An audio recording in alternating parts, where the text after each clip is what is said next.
திராவிட முன்னேற்ற கழகத்திற்கு உள்ள பெருமை.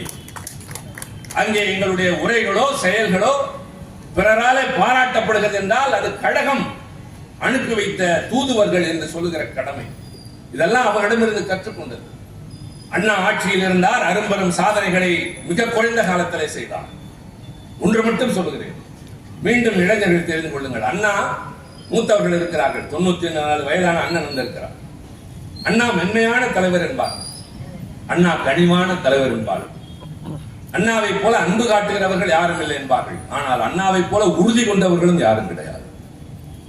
இவ்வளவு தகுதி படைத்த நீங்கள், இவ்வளவு பெரிய தொண்டர் பட்டாளத்தை வைத்திருக்கிற நீங்கள், வலிமையான கொள்கையை வைத்திருக்கிற நீங்கள் ஏன் இன்னும் அடைய வேண்டிய இடத்தை அடையவில்லை என்று அண்ணாவை கேட்டபோது அண்ணா சொன்னார், நாங்கள் காத்திருக்க பழகிறோம்.